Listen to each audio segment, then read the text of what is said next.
Masih di debat kedua calon wakil presiden pemilu 2024, kami undang Pak Muhaimin, Pak Gibran, dan Pak Mahfud untuk tetap ada di podium. Kita masih akan lanjutkan pendalaman visi dan misi. Pak, silakan maju. Kembali Pak Muhaimin, Pak Mahfud, Pak Gibran, dan Pak Mahfud untuk kembali kita masih menempati dalam podium. Sesi pendalaman visi misi program kerja. Harap tenang. Melalui pertanyaan yang telah dibuat oleh para panelis. Dan untuk segmen ini pertanyaan dimulai untuk calon wakil presiden nomor urut 1, Bapak Muhaimin Iskandar. Untuk itu kami persilahkan panelis untuk mengambil undian subtema di dalam fishbowl. Kami persilahkan Ibu Poppy Ismalina untuk mengambil dan memperlihatkan ya kepada calon wakil presiden dan moderator.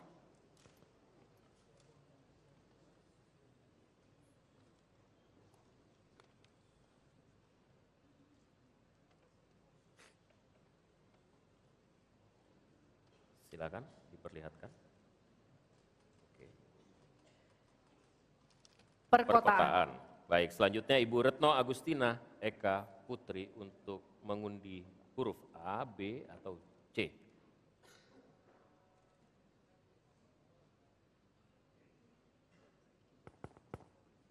Silakan diperlihatkan huruf B. Perkotaan huruf B. Perkotaan huruf B.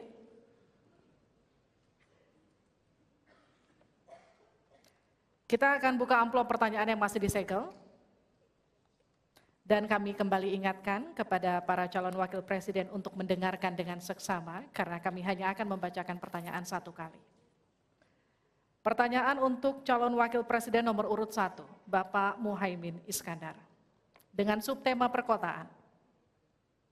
56% penduduk Indonesia tinggal di perkotaan dan mencapai lebih dari 70% di tahun 2045. Permasalahan akan semakin kompleks, seperti transportasi publik, sampah, dan kawasan kumuh. Pertanyaannya, bagaimana strategi paslon menyiapkan instrumen fiskal khusus untuk mengatasi masalah tersebut? Waktu Bapak untuk menjawab 2 menit. Kita mulai ketika Bapak mulai berbicara. Silakan. Terima kasih. Perkotaan ini menjadi kebutuhan untuk terus menjadi bagian dari pembangunan nasional kita. Di antara kebutuhan pokok dari perkotaan ini adalah infrastruktur yang memadai. Dan dalam kerangka agar tidak terjadi penumpukan penduduk di dalam satu perkotaan, maka pembangunan perkotaan harus dibikin merata di berbagai tempat. Kami memiliki satu tekad bahwa di dalam pemerintahan yang akan datang minimal harus dibangun 40 kota baru yang selevel dengan Jakarta. Dengan kemampuan menampung jumlah penduduk, memberikan sarana dan prasarana yang memadai, sekaligus kemampuan untuk terjaganya lingkungan yang memungkinkan untuk sehat. Termasuk kehidupan yang memberikan kenyamanan bagi seluruh penduduknya.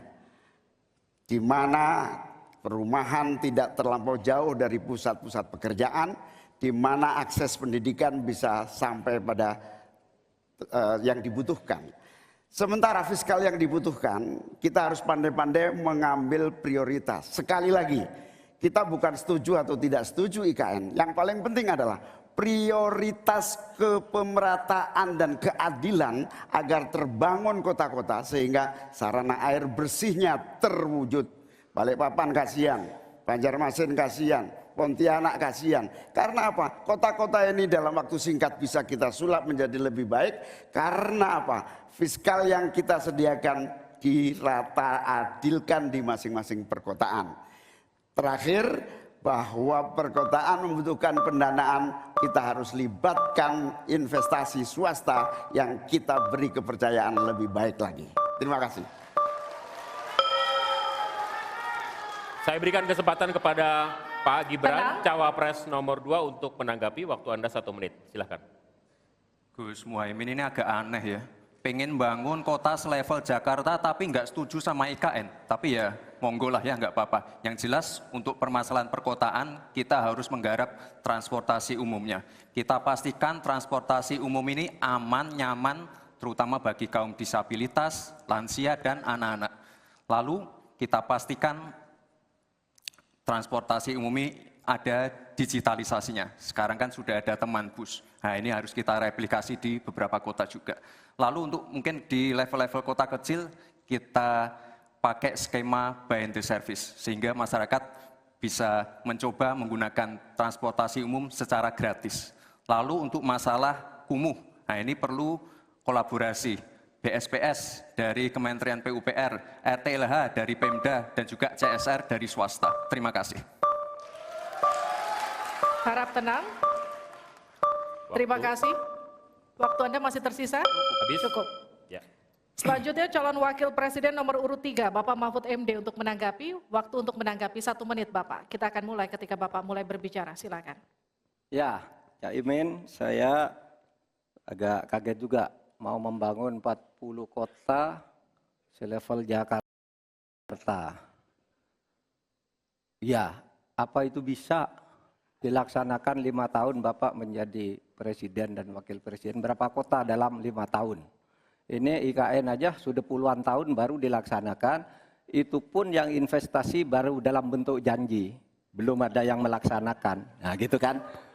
Lalu saudara 40, luar biasa menurut saya, 40 kota selevel Jakarta yang sudah metropolitan seperti itu. Lalu juga pembiayaannya menurut Pak Muhaimin, kalau nanti kita membentuk 40 kota itu, pembiayaannya itu APBN, APBD, atau perlukah lembaga khusus seperti tadi ditanyakan oleh panelis melalui moderator. Ini perlu dijawab dulu agar semuanya tidak spekulatif. Selesai. Baik. Mohon maaf waktu Anda habis. Kami akan kembalikan ke Pak Muhaimin. Mohon tenang, belum selesai.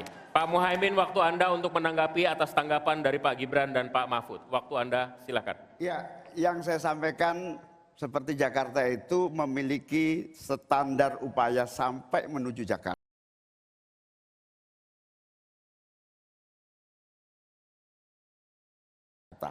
Di mana tentu kota-kota yang potensial cukup disentuh dengan beberapa anggaran yang menumbuh kembangkan. Misalnya Pontianak, 1 tahun cuma 1 triliun. Bagaimana kalau 1 tahun kita bisa investasikan pengembangan kota hingga 3 triliun, 5 triliun. APBN kita cukup. Apalagi kalau seperti yang sampaikan Pak Gibran tadi, melibatkan berbagai cara pembiayaan yang melibatkan baik itu swasta maupun CSR. Jadi apa yang saya sampaikan selevel Jakarta itu target utama. Tetapi yang lebih penting dari itu adalah infrastruktur yang dibutuhkan dipersiapkan dari potensi yang sudah ada. Sehingga dalam waktu singkat kota-kota 40 kota itu benar-benar sudah menggunakan potensi yang sudah dimiliki yang ada. Habis.